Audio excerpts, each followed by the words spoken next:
ठीक है बच्चों। फिर इसके बाद आता है टर्मिनोलॉजी है the budget manual. Budget manual ये है कि आपको एक ऑर्गेनाइजेशन ने जब बजट बनाना है तो उसके क्या प्रोटोकॉल्स हैं, क्या एसओपीज हैं, कैसे हमने इस बजट को बनाना है। तो budget manual is a collection of instructions governing the responsibility of persons and the procedure, forms and records relating to the preparation and use of budgetary data। आपके पास स्पेसिफिक फॉर्म्स बना दिए जाएंगे कि जिससे आप डाटा कलेक्ट करेंगे from production department, from sales department, from HR department, from finance department, from marketing department. उसके procedure होगा, कब हम इस काम को स्टार्ट करेंगे, कब हम इस काम को एंड करेंगे, इसकी कमेटी कैसे बनेगी, इसको कैसे रिव्यू करेंगे एंड सो ऑन। और इसमें हम बता देते हैं कि हमारी ऑब्जेक्टिव क्या है, ऑर्गेनाइजेशन स्ट्रक्चर हमारा क्या है, प्रिंसिपल बजट आउटलाइंस क्या है, administrative details and procedure matters ये बजट मैनुअल में डिफाइन कर दिए जाते हैं। अच्छा बच्चों, अब रिस्पॉन्सिबिलिटी फॉर प्रिपेयरिंग बजट्स, हम ये बात बजट कमेटी में डिस्कस भी कर चुके हैं। यहाँ पे एक इसका रिव्यू करते हैं और फिर बजट कमेटी अभी इससे नेक्स्ट स्लाइड में आ रही है। Responsibility of preparing budgets, sales manager बनाएगा अपना सेल्स बजट और सेलिंग ओवरहेड का बजट, यानी कि उसने सेल्स जो करनी है वो कितने यूनिट्स करेगा, किस प्राइस पे करेगा और सेलिंग के खर्चे क्या आएंगे। परचेज मैनेजर बनाएगा material purchase budget. Production manager बनाएगा प्रोडक्शन का प्रोसीजर, प्रोडक्शन कब कब कर सकेगा, प्रोडक्शन के ऊपर क्या कॉस्ट इंकर्ड हो सकती है, कौन कौन सी प्रोडक्ट्स वो बनाएंगे। Various cost center managers should prepare their individual production, administration, distribution, cost center budgets। उनके जो जो अपने एक्सपेंसेस हैं उनके वो बजट्स बनाएंगे। इसी तरह कॉस्ट अकाउंटेंट क्या करेगा, इन सारे बजट्स को एनालाइज करेगा और इनको सम अप करेगा और प्रेजेंट करेगा टू बजट कमेटी।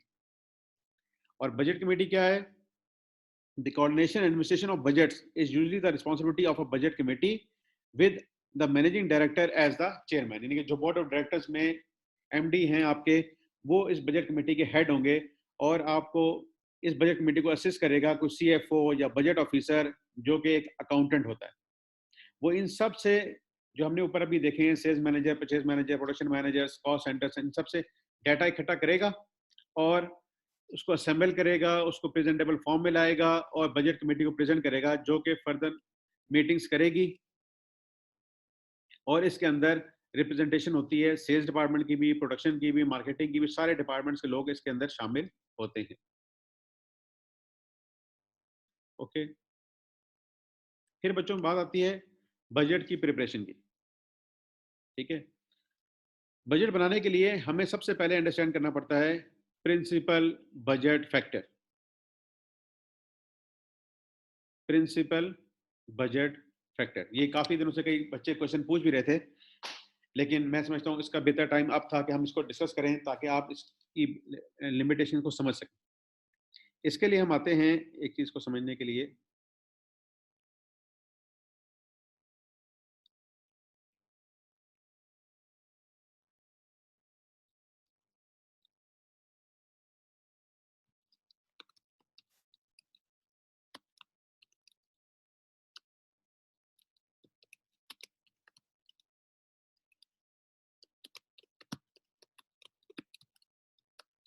इसको प्रिंसिपल बजट फैक्टर भी कहा जाता है, लिमिटिंग फैक्टर भी कहा जाता है और की फैक्टर भी कहा जाता है। बच्चों ये बेस लाइन होती है किसी भी बजट की। ये कैसे, मैं आपको एक्सप्लेन करता हूं। से आपकी सेल्स डिमांड है आपके प्रोडक्ट की 500 यूनिट्स, आपके पास मशीन कैपेसिटी है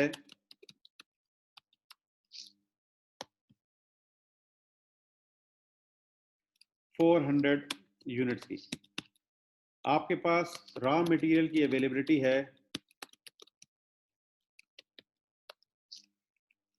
300 यूनिट्स की, आपके पास डायरेक्ट लेबर की अवेलेबिलिटी है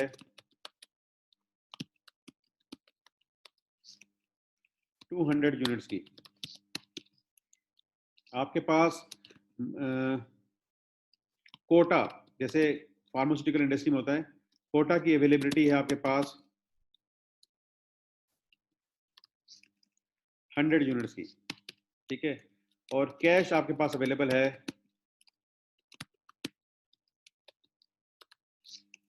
50 यूनिट्स के लिए। ठीक है बच्चों,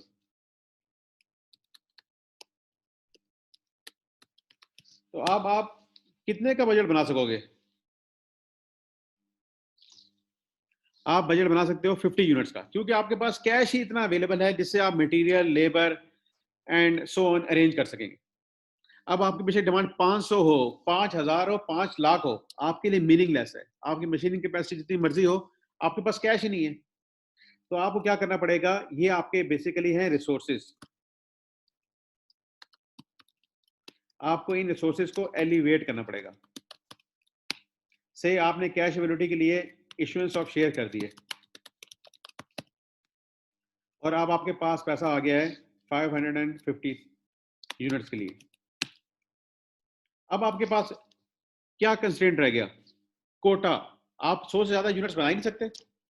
बेशक आपके पास पैसे अवेलेबल हैं, सेल्स डिमांड अवेलेबल है, मशीनें अवेलेबल हैं, आपके पास कोटा कंस्ट्रेंट है। तो आपको पहले कोटे को इनहांस कराना पड़ेगा। पता लगा किसी और कंपनी का कोटा सेल आउट हो रहा था, या गवर्नमेंट ने नया कोटा अनाउंस किया और आपने फर्दर कोटा अरेंज कर लिया,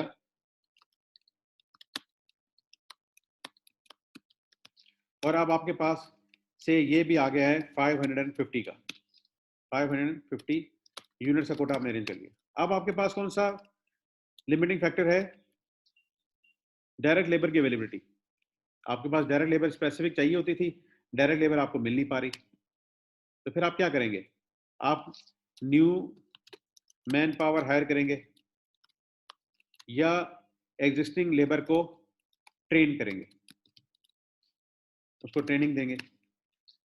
ये शॉर्ट पीरियड ऑफ टाइम में पॉसिबल नहीं होता, लेकिन चलो से हम कहते हैं हमने ये भी अरेंज कर लिया, और हमारे पास इतने स्किल लेबर अवेलेबल होगी। अब रॉ मटेरियल की अवेलेबिलिटी का इशू आ गया। हमने कहा कि हम किसी मुल्क से इंपोर्ट्स करके इसका भी मसला हल करते हैं, ये भी हमने हल कर लिया। मशीन कैपेसिटी, हमारी मशीनें पुरानी होती जा रही थी, हमने नई ऑटोमेटिक मशीन खरीद ली ताकि हमारी ये मसला हल हो। ठीक है, अब हमारे पास क्या प्रिंसिपल बजट फैक्टर आ गया? Sales demand. अब सेल्स डिमांड हमारे पास 500 यूनिट है। इसके लिए हमारे पास मशीनरी भी अवेलेबल है, रॉ मटेरियल भी अवेलेबल है, डायरेक्ट लेबर भी अवेलेबल है, कोटा भी अवेलेबल है, कैश भी अवेलेबल है। हमारे पास सारे रिसोर्सेज अवेलेबल हैं। जैसे यहाँ पे कहा गया machine capacity, distribution and selling resources, availability of की raw materials, availability of cash and so on. आपके पास मुख्तलिफ फैक्टर्स अवेलेबल हैं। तो इस सूरत में आपके पास जो सेल्स डिमांड है, ये वो एक फैक्टर बनेगी जिसके ऊपर आप बजट बिल्ड करोगे। तो यूजली कमर्शियल एंटरप्राइजेस में ये सारे रिसोर्सेज आपने पहले से अरेंज किए होते हैं, और सेल्स डिमांड आपका बजट फैक्टर बनता है। The principal budget factor is usually sales demand, क्योंकि ये बाकी जो फैक्टर्स है ना सारे, ये आपके इनर अरेंजमेंट में है, जबकि sales demand is customer outside world.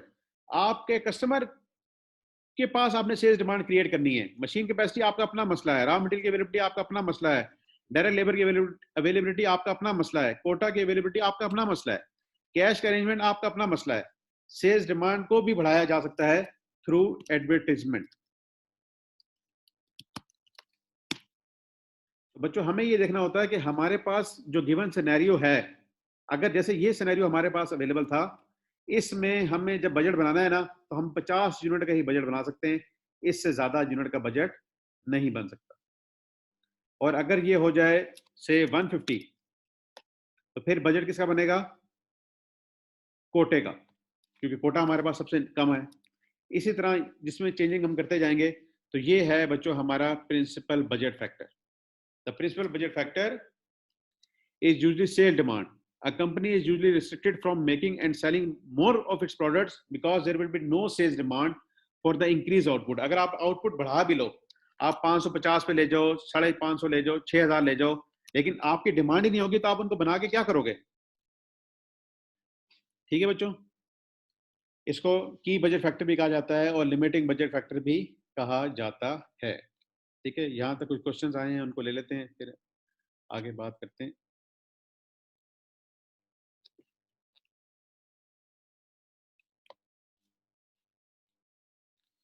एक क्वेश्चन है, what is time lag? Time lag होता है बच्चों के जब आपके पास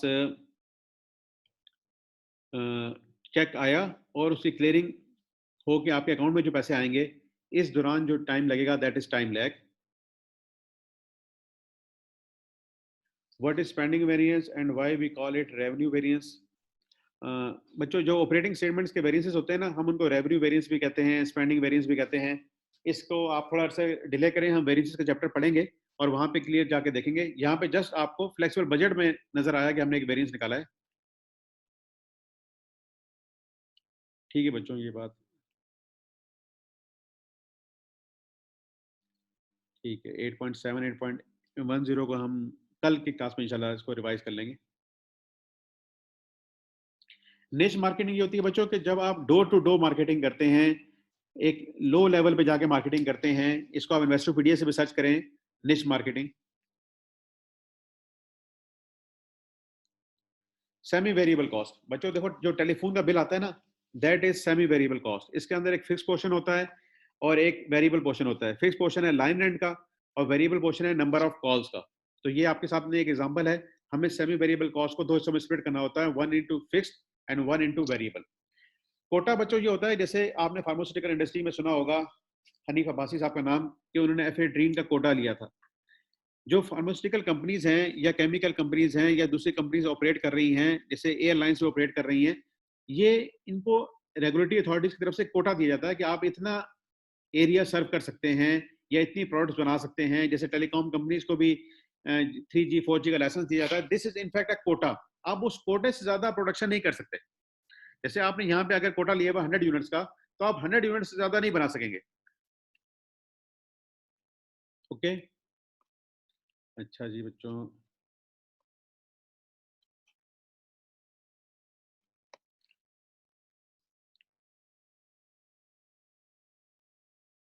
ये कैश अगर नहीं होगी तो परचेज कैसे होगी? डेफिनेटली। तो हमें कैश का अरेंजमेंट पहले करना पड़ेगा। प्रिंसिपल बजट फैक्टर बच्चों ये है जिसके ऊपर बजट बेस करता है।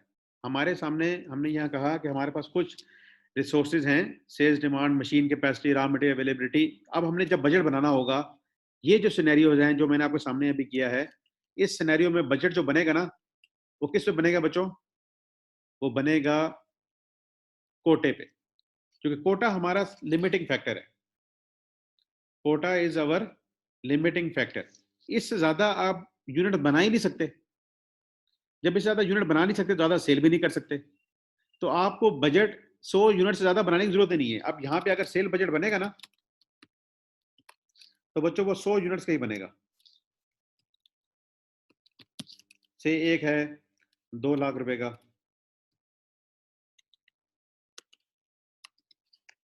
तो ये हमारा बन जाएगा इनटू, ये हमारा सेल बजट बन जाएगा। इस केस में हमारा जो पहला बजट है दैट इज सेल्स बजट। यहाँ आ गए यूनिट्स, ये आ गए यूनिट प्राइस,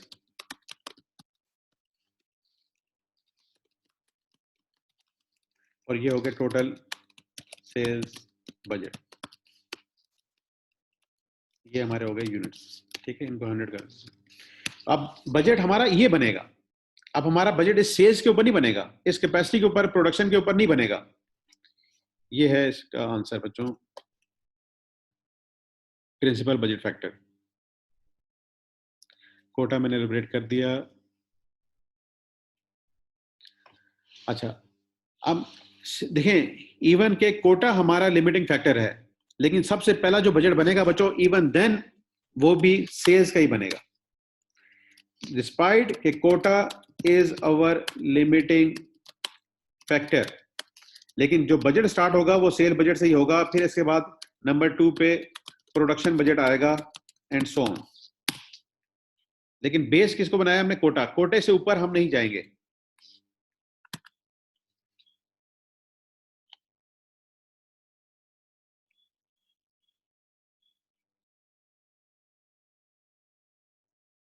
हम बजटिंग ही पढ़ रहे हैं बच्चों अभी, और उसमें हम अभी प्रोसीड कर रहे हैं towards master budget. Can we take production as a principal budget factor? भी प्रोडक्शन को लेके जा सकते हैं। से हमारे पास हम कहते हैं कि जी ये सारी चीजें जो है ना,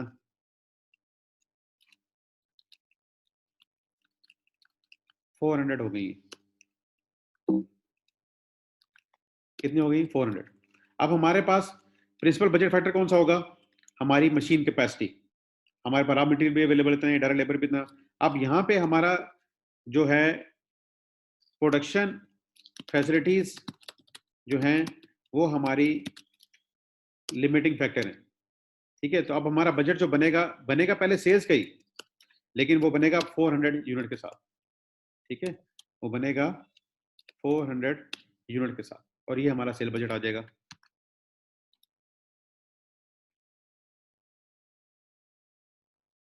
नहीं बेटा, जॉब कोटा नहीं, प्रोडक्शन का कोटा होता है कि आप कितने नंबर ऑफ यूनिट्स बना सकते हैं, आप ये मेडिसिन कितनी बना सकते हैं, आप 3G 4G की एक्सेस कितनी दे सकते हैं।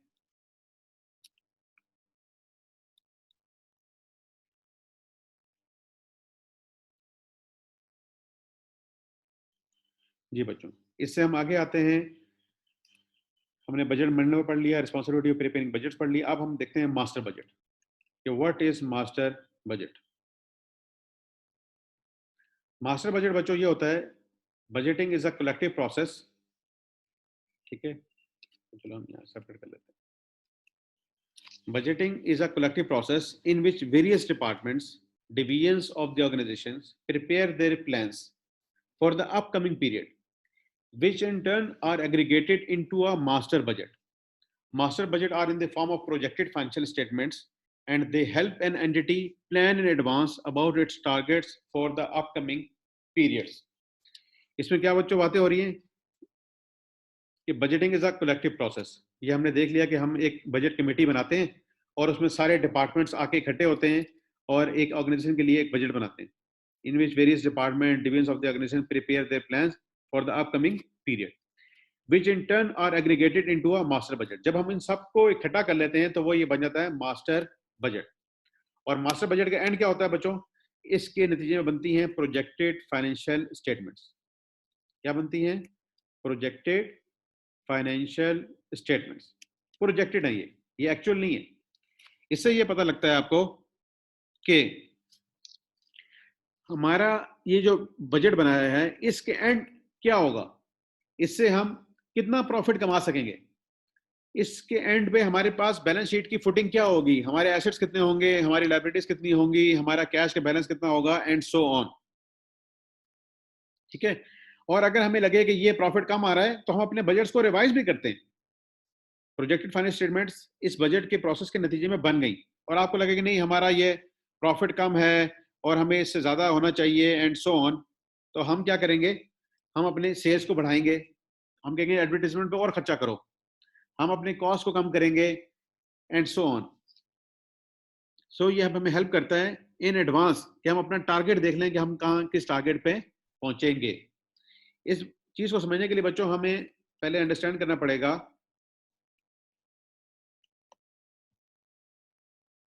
कि हमारे पास कुछ और भी बजट्स होते हैं। ठीक है, लाइक वाइज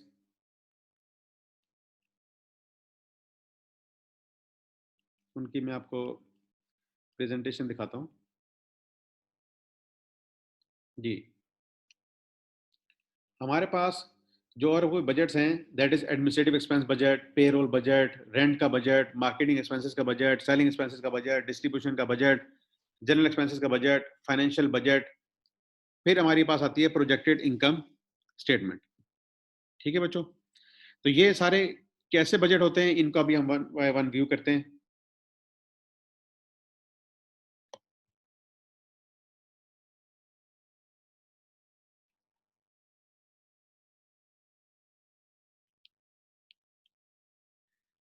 लाइक वाइज ये है एक पेरोल का बजट। ठीक है, मैं आपको एक पेरोल का बजट दिखाता हूँ।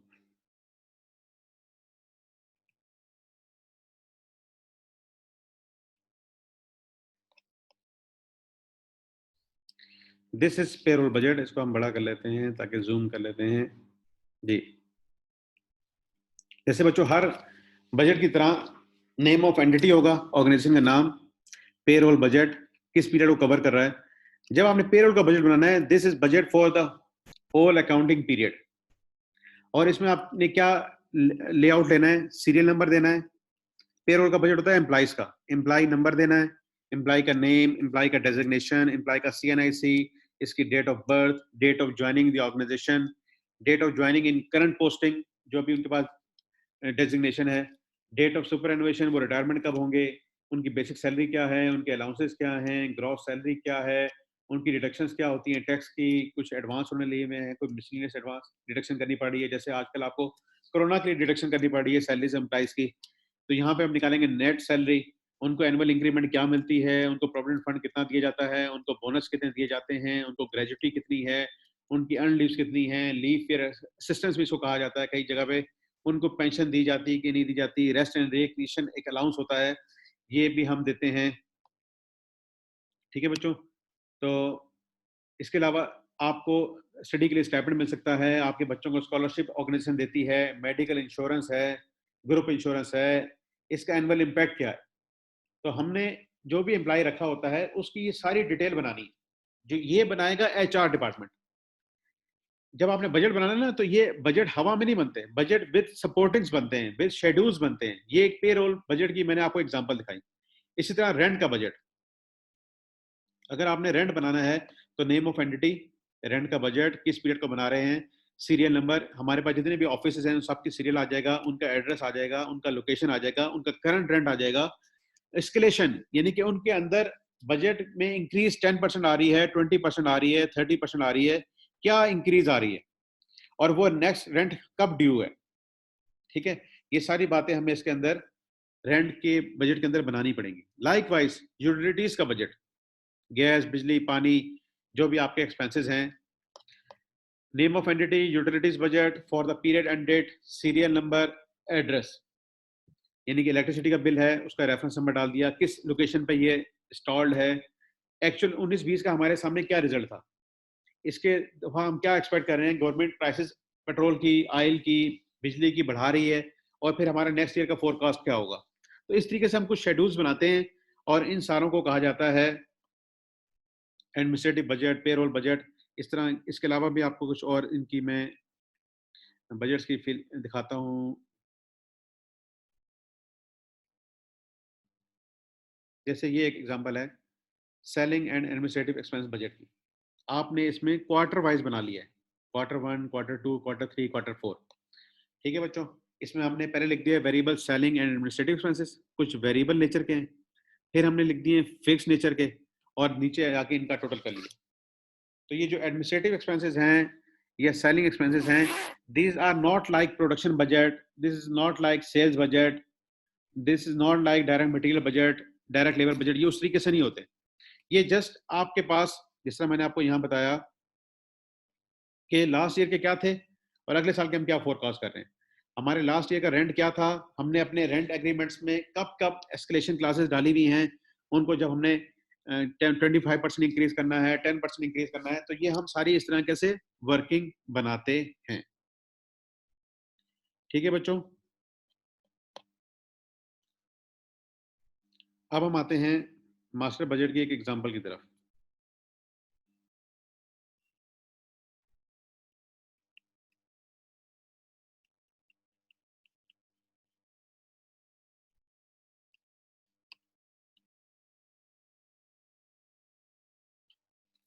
जो कि हमारे पास अवेलेबल है,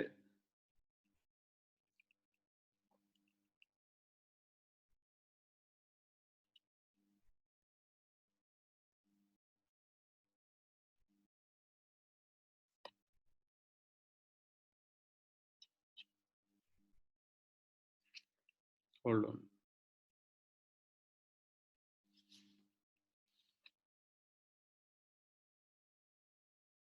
पेज नंबर 203 पे ऑफ द कैफेट sorry text, page number 203।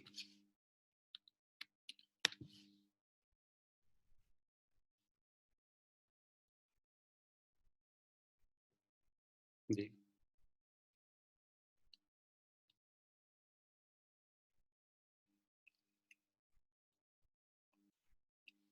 This is master budget. ठीक है, इसकी एक एग्जांपल दी गई है, हम उसको फॉलो करके हम मास्टर बजट बनाएंगे। लाइक वाइज देखते हैं हमसे क्या रिक्वायर्ड है। Required, prepare master budget for 2000 XY and the following budgets: sales budget, production budget, material usage budget, purchase budget, direct labor budget, factory overhead budget, selling and admin budget and cash budget. ठीक है बच्चों, अब इसमें हमें कहा गया कि master budget बनाएं और ये बजट भी बनाने हैं। बच्चों जब तक आप ये बजट नहीं बनाओगे ना, आपका मास्टर बजट कंप्लीट नहीं होता, क्योंकि मास्टर बजट में क्या है, मास्टर बजट के अंदर इन सारों बजट से फिगर्स आएंगी। सेल्स की फिगर रेवेन्यू के लिए तौर पे आएगी, प्रोडक्शन की फिगर्स, मटेरियल यूजेज की फिगर, ये सारी फिगर्स हमारे पास आएंगी। तो जब इनको कंबाइन करेंगे तो हमारे पास मास्टर बजट बनेगा। आइए इसकी एग्जांपल हम देखते हैं। We will now try to understand the method of preparing various types of budgets through an example. The scenario is for a manufacturing oriented organization. An explanation of these budgets is already provided in the previous section. हम कई सारे budgets को पहले देख चुके हैं। Example 1. XYZ company manufacture two products, Star and Bright. There are two manufacturing departments in company, Department 1 and Department 2. All materials has been added in Department 1. The standard material and labor usage for each product is as under. आपके पास दो products हैं, ठीक है, एक star और bright, और आपके पास दो डिपार्टमेंट्स हैं, डिपार्टमेंट 1 एंड 2। और ये क्वेश्चन है एक मैन्युफैक्चरिंग कंपनी का, जिसके अंदर रॉ मटेरियल भी होगा, लेबर भी होगी और एफओएच भी होगी। अब बच्चों इसके जस्ट मैं आपको की पॉइंट्स दे रहा हूं, और ये आज आपका होमवर्क होगा कि आपने इससे सारे बजट्स बनाने हैं। आप काफी बजट्स बनाना सीख चुके हैं, अब हमने इस बजट मास्टर बजट में सीखना है कि प्रोजेक्टेड प्रॉफिट एंड लॉस कैसे बनेगा एंड प्रोजेक्टेड बैलेंस शीट कैसे बनेगी। इससे पहले जो बाकी सारे बजट्स हैं वो आप सारे अंडरस्टैंड कर चुके हैं। अब हम आगे देखते हैं जरा इसका solution. Solution to practice question. देखिए पहला बजट बन रहा है बच्चों सेल्स बजट। सेल्स बजट हमने बनाना सीखा हुआ है, कैसे बनता है। अगर दो प्रोडक्ट्स, हम दोनों प्रोडक्ट्स का नाम लिखा, कितने यूनिट सेल सोल्ड होंगे वो लिखे, उनकी सेलिंग प्राइस पर यूनिट क्या होगी वो लिखी, और उसको जब आपस में मल्टीप्लाई करेंगे तो हमारे पास आ जाएगा टोटल रेवेन्यू। ठीक है बच्चों, जब ये टोटल रेवेन्यू आ गया तो मास्टर बजट बनते वक्त सबसे अहम चीज है प्रोजेक्टेड प्रॉफिट एंड लॉस। उसमें जाके ये फिगर रिपोर्ट होगी। अभी आपको दिखाते हैं।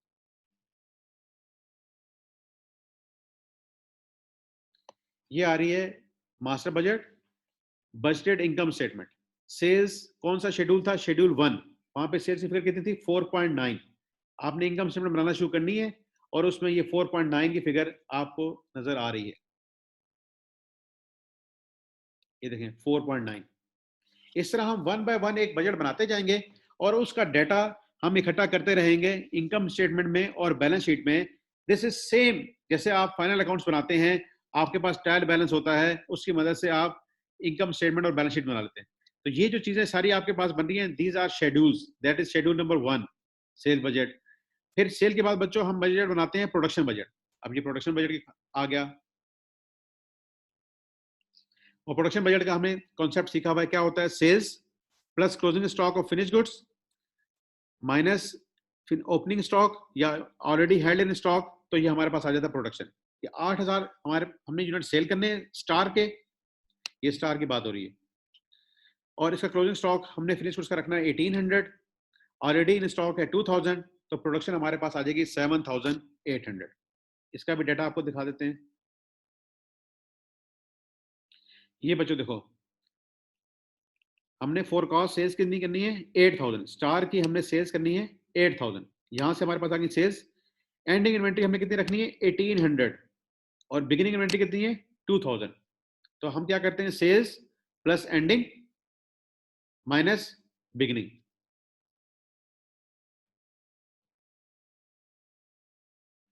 तो ये हमने किया sales plus ending minus beginning, तो हमारे पास आ गई प्रोडक्शन। लाइकवाइज इस तरह हम बना लेंगे ब्राइट की। ये जब काम हो जाता है प्रोडक्शन बनने के बाद, नेक्स्ट बजट हमारे पास आता है मटेरियल यूजेज बजट। हमने ये सारा सीक्वेंस से पढ़ा हुआ है, आपने इसके कुछ क्वेश्चंस कर भी लिए होंगे। आज ये कराने का मकसद ये है कि उसमें आपको और इंप्रूवमेंट फील हो, कॉन्फिडेंस फील हो कि हम ये बजट बना सकते हैं।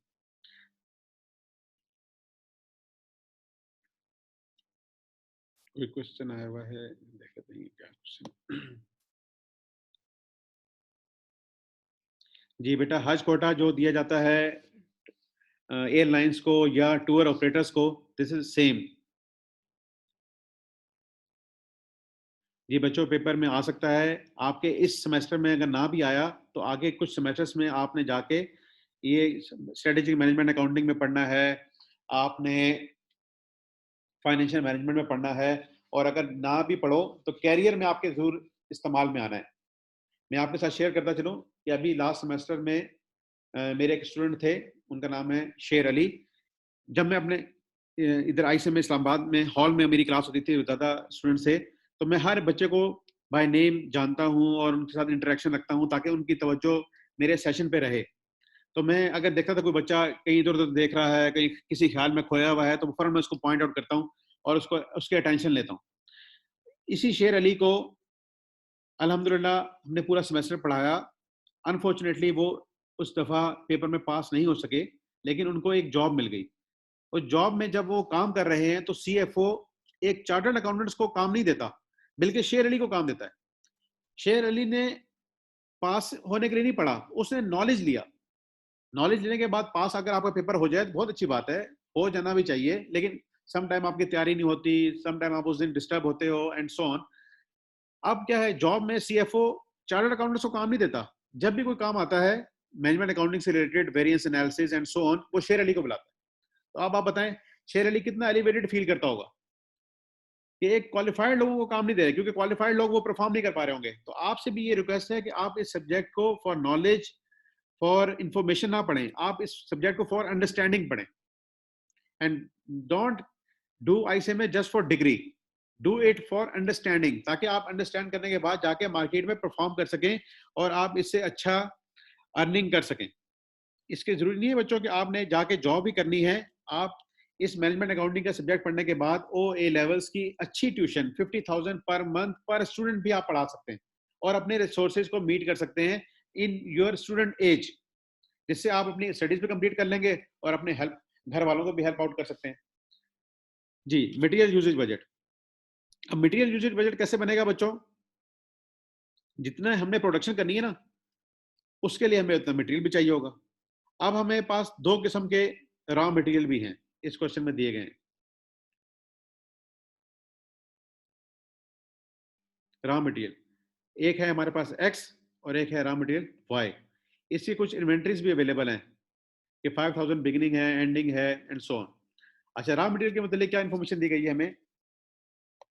The standard material and labour usage for each product is as follows. Star को जब आपने बनाना है तो डिपार्टमेंट 1 में आपने मटेरियल डालना है X का 3 kg। ठीक है, ये बात ध्यान में रहे कि हमने जब स्टार को बना रहे हैं, अपने पास नोट कर लें कि हम इसमें मटेरियल X डालेंगे 3 kg, ओके, और मटेरियल Y डालेंगे 5 kg। तो अब हम देखते हैं कि मटेरियल यूजेज बजट कैसे बन रहा है। जी बच्चों, आप स्टार बना रहे हो और X आपने मटेरियल को यूज करना है। ठीक है, किसके लिए यूज करना है? स्टार के लिए। स्टार के लिए हमने प्रोडक्शन देख ली है, कितने हमने बनानी है? 7,800। और एक यूनिट को बनाने के लिए हमें चाहिए 3 kg। तो 7,800 इंटू 3 kg हमें चाहिए होगा मटेरियल X 23,400 kg।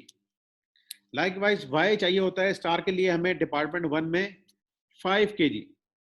तो 7,800 इंटू 5 kg ये हमें चाहिए होगा raw material Y for the production of star. Likewise for bride के लिए हमने प्रोडक्शन करनी है 1,700। कितनी प्रोडक्शन करनी है? 1,700। और उसके लिए हमें X चाहिए 5 kg पर यूनिट। 1,700 हमने यूनिट्स बनाने हैं ब्राइड के, और हर एक के लिए चाहिए हमें 5 kg। तो 8,500 चाहिए होगा हमें X for bride. And likewise 1,700 units हैं और उसके लिए हमें Y चाहिए 4 kg। तो हमें चाहिए होगा 6,800 kg Y। ओके, तो टोटल हमें 23,400 प्लस 8,500, मुझे X जो टोटल चाहिए यूज करना है that is 31,900। 23,400 plus 8,500 that is 31,900। Likewise Y 39,000 plus 6,800 मुझे चाहिए होगा 45,800। ये बच्चों आ जाएगा मेरा मटेरियल यूजेज बजट, कि मैंने कितना कितना मटेरियल यूज करना है। दो मटेरियल हमने यूज करने थे, एक्स और वाई। अब इसके बाद आता है मटेरियल परचेज बजट, कि हमने कितना मटेरियल परचेज करना है। देखें ये आपके पास आ गई यूजेज,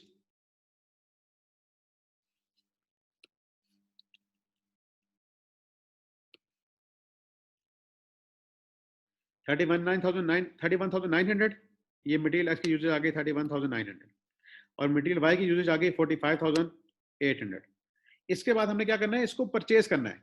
और परचेज करने के लिए क्या करना पड़ेगा, हमें देखना पड़ेगा कि पहले से कितना, हमें एंड पे कितना स्टॉक चाहिए और पहले से कितना है। तो एंडिंग इसमें ऐड करते हैं और ओपनिंग इसमें से लेस करते हैं, तो हमारे पास आ जाएंगे total purchases which we will have to do. हमें एक्स के लिए 30,900 को परचेज करना पड़ेगा, और एक यूनिट की प्राइस हमें 20 पर केजी क्वेश्चन में दी गई है।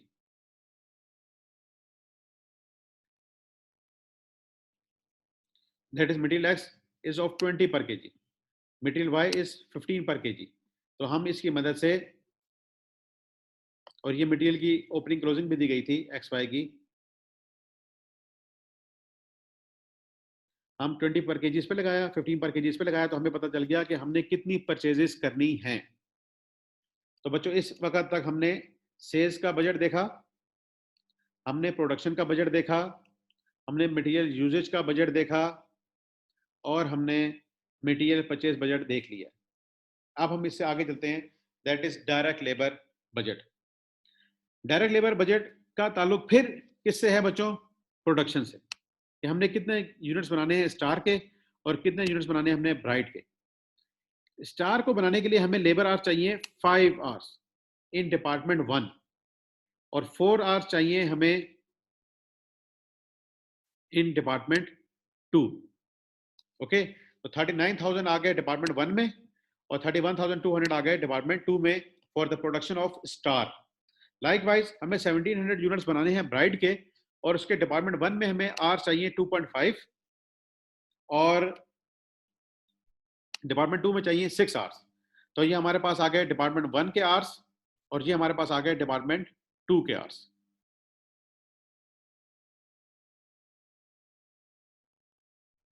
ओके बच्चों, तो ये हमारे पास डायरेक्ट लेबर बना।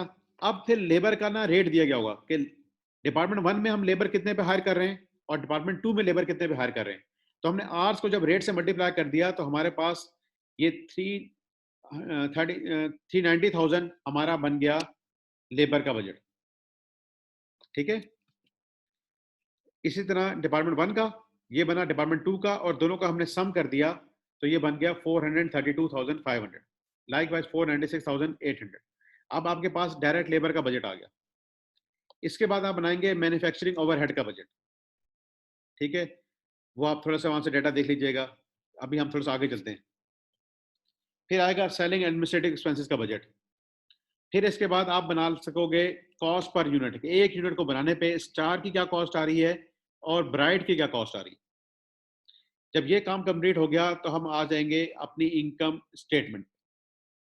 इनकम स्टेटमेंट में है पहले सेल्स, फिर हम लिखेंगे opening stock of raw material, purchases, closing stock of raw material, cost of raw material consumed, direct labour की फिगर शेड्यूल 5 से आ रही है। अगर आप डायरेक्ट लेबर की फिगर में जाएं, जो कि अभी हमने कैलकुलेट की थी, दैट इज 929.3, 929.3। ये बच्चों फिगर वही आ गई डायरेक्ट लेबर की। इस तरह वेरिएबल ओवरहेड की फिगर, फिक्स्ड ओवरहेड की फिगर, ये टोटल मैन्युफैक्चरिंग कॉस्ट बन जाएगी आपकी। Opening stock of finish goods add करेंगे, क्लोजिंग फिनिश गुड्स लेस करेंगे, तो आपके पास आ जाएगी cost of goods sold. Sale में से लेस करेंगे कॉस्ट ऑफ गुड्स सोल्ड, तो आपके पास आएगा ग्रॉस प्रॉफिट। इसमें से लेस करेंगे सेलिंग एडमिनिस्ट्रेटिव एक्सपेंसेस, तो आपके पास आ जाएगा नेट प्रॉफिट। ये बनेगी आपकी बजटेड इनकम स्टेटमेंट। ठीक है, जैसे आपको रिव्यू दे रहा हूँ, आपको होमवर्क दे रहा हूँ, परेशान ना हो कि हम तेज जा रहे हैं। तेज नहीं जा रहा, आपको ये चीजें पहले कराई हुई हैं, जस्ट उनका एक रिव्यू करा के अब हम इनको कंसोलिडेट कर रहे हैं इनकम स्टेटमेंट में। Sales, production, purchase, labour, FOH, selling and admin and so on. इसके बाद बच्चों यहाँ बनाया गया है कैश बजट। कैश बजट बनाना आपको आता है। और इसके बाद हम आ रहे हैं बैलेंस शीट।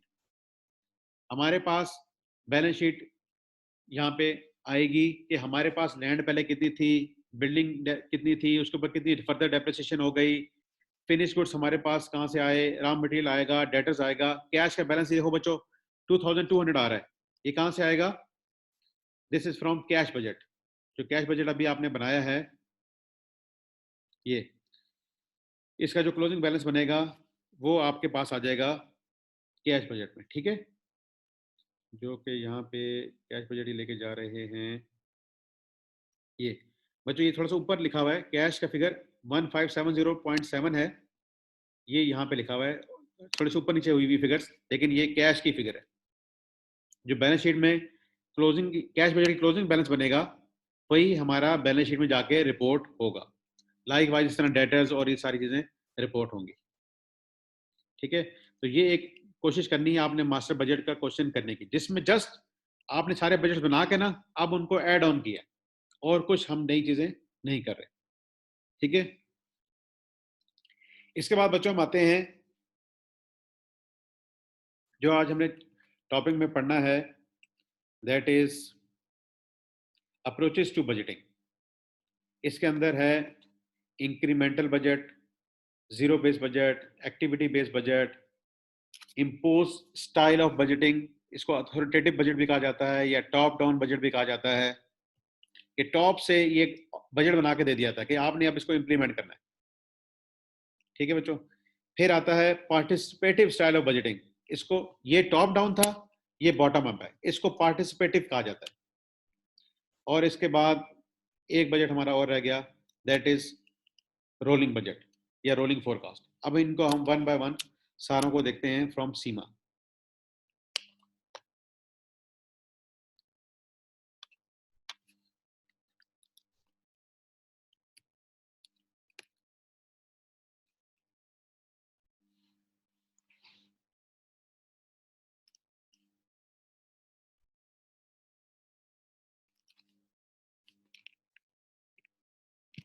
इंक्रीमेंटल बजट, ठीक है बच्चों? इंक्रीमेंटल बजट में ये होता है कि आपके पास, जैसे अभी हमने यहाँ पे एग्जांपल ली थी यूटिलिटीज में, 2019 का डाटा आपके पास होगा, आप इसके अंदर से ये हमारा फिगर आया 20,000, ठीक है? ये हमारी फिगर आई है 20,000। तो जब हमने नेक्स्ट पीरियड का फोरकास्ट करना है तो हम कहते हैं जी इसके अंदर ना 10% इन्फ्लेशन करते हैं, तो हम कर देंगे 1.1, तो ये फिगर बन गई 22,000, ठीक है बच्चों? आप क्या करते हो कि कुछ इंक्रीमेंटल इफेक्ट डाल देते हो कि इन्फ्लेशन हो जाएगी या कुछ चीजें आपके पास आ रही हों, जैसे आपने कहा कि अब पहले हमने 2 एसी लगाए हुए थे, अब हमने 3 एसी लगा लिए, तो हमारा बिल बढ़ जाना चाहिए ना,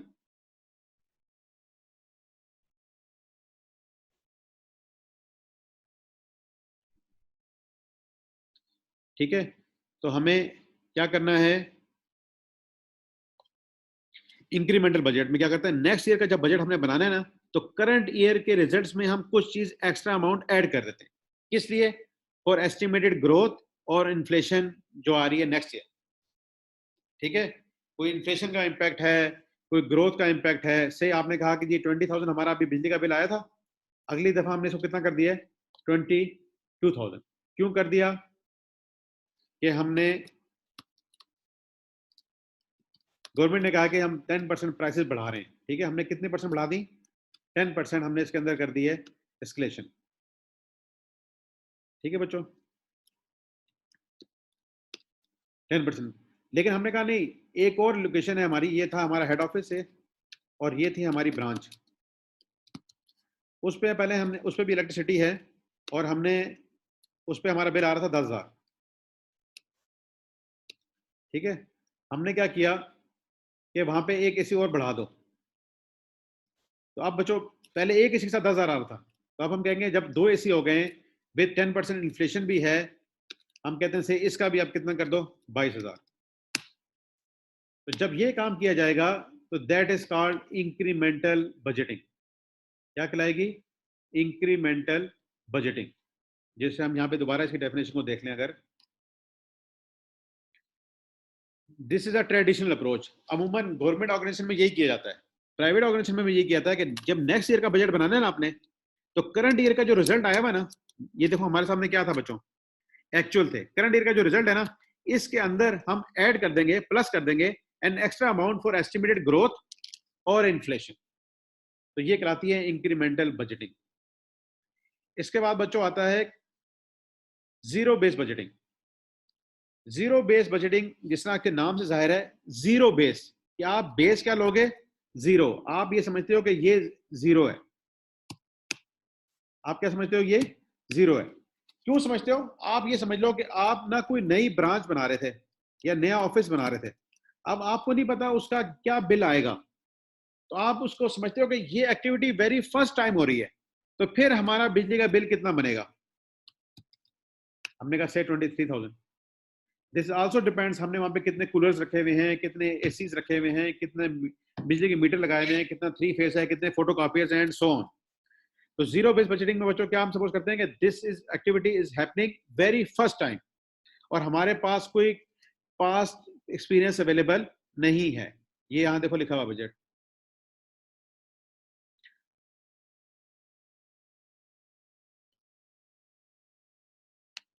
ये आप ये एक्टिविटी कर रहे हो वेरी फर्स्ट टाइम, और इसके लिए आपके पास कोई अलाउंस अवेलेबल नहीं है, आपके पास अलाउंस है जीरो। वरना क्या होता है बच्चों, जब आप जीरो बेस नहीं कर रहे होते ना, आप कहते हो जी पिछले साल तो हमारा 20,000 खर्चा हुआ है, तो 20,000 तो हम इस दफा खर्चा कर ही नहीं सकते। नहीं, जीरो बेस में आपका लास्ट ईयर का जो भी खर्चा है उसको आप कंसिडर करोगे जीरो। अब आपने हर एक्सपेंस की नए सिरे से जस्टिफिकेशन देनी है, ठीक है। Start from their current level of expenditure and work downwards. आपने हर एक्सपेंडिचर की जस्टिफिकेशन बनानी है कि हमारे पास कितने नंबर ऑफ एम्प्लॉइज हैं, हमें कितने एसीज लगाने पड़ेंगे एंड सो ऑन। ठीक है बच्चों, इसके बाद हम आते हैं आगे एक्टिविटी बेस्ड बजटिंग। इसके लिए अभी हमारे पास एक चैप्टर अवेलेबल है एक्टिविटी बेस्ड कॉस्टिंग का। जब हम वो पढ़ेंगे तो आपको इसकी बेहतर अंडरस्टैंडिंग आ सकेगी। लेकिन सिंस अभी हम बजटिंग के टाइप्स पढ़ रहे हैं, अप्रोचेस पढ़ रहे हैं, तो यहाँ पे आप ये जहन में रख लें कि one is activity based budgeting is a method of budgeting based on activity framework and utilizing cost drivers in the budget setting and various feedback processes.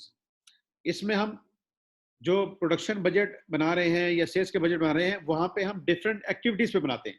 ठीक है, एक्टिविटीज हम बच्चों जाके जब पढ़ेंगे तो आपको बात क्लियर हो जाएगी। बहरहाल अभी हमने सिर्फ उसका नाम समझ लो कि जहन में रखा है। Next is imposed style of budgeting, जिसको टॉप डाउन बजटिंग भी कहा जाता है और इसको अथॉरिटेटिव बजट भी कहा जाता है। जैसे अथॉरिटेटिव, हमारे मुल्क में कौन अथॉरिटेटिव गुजरे हैं? जनरल परवेज मुशर्रफ, वो एक आमिर थे, अथॉरिटी उनके पास थी, वो जो कहते थे नीचे करना पड़ता था। तो इस तरह के जब बजट बनते हैं तो टॉप मैनेजमेंट आपको एक टारगेट दे देगी, वो बजट होल्डर्स को डिस्कस नहीं करेगी कि आप अपना बताएं, इस बजट प्रोसेस में पार्टिसिपेट करें, वो आपको इनवाइट नहीं करेगी। वो कहेंगे जी आपने इस साल 5 मिलियन की सेल करनी है, आपने 5 लाख यूनिट्स बनाने हैं एंड सो ऑन, बस। This is impose style of budgeting, जिसमें नीचे वाले डिपार्टमेंट से इनपुट नहीं लिया जाता। On the other hand, the other is participative style of budgeting. It is called bottom up और it is also called democratic style of budgeting. इसमें क्या होता है, प्रोडक्शन डिपार्टमेंट वाले अपना बजट बनाएंगे, मार्केटिंग वाले अपना बजट बनाएंगे, सेल्स वाले अपने बजट बनाएंगे, और वो बजट को पुट अप करेंगे toward senior management, board of directors, जो उनके ऊपर डेलिब्रेट करके ही फाइनल करेंगे। लेकिन रिकमेंडेशन नीचे से ऊपर जाएगी, बॉटम अप, आप रिकमेंडेशन बना के भेजेंगे। एंड नेक्स्ट इज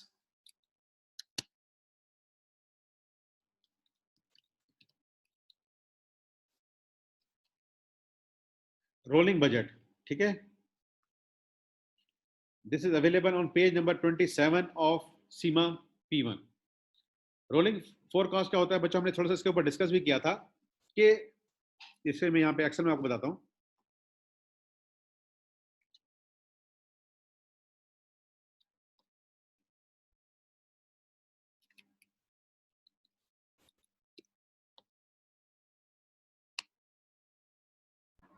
अस्सलाम वालेकुम सर। वालेकुम सलाम। अस्सलाम वालेकुम। वालेकुम अस्सलाम। सर क्लास का टाइम ओवर हो गया है, नेक्स्ट क्लास की टाइमिंग आ गई। 1-2 मिनट मिलेंगे? 2 मिनट सर काइंडली, जी, ठीक इसलिए है। कि टाइम बहुत शॉर्ट है। मैं 2 थैंक यू मिनट सो देता मच। हूँ। जी। बच्चों थैंक आपके सामने देखो ये 12 मंथ्स का डाटा अवेलेबल है। ये आपके पास रेडली अवेलेबल होगा। अब क्या होगा कि जैसे ही 1 मंथ गुजरेगा, ठीक है? तो हमारे पास उसके आ जाएंगे एक्चुअल्स।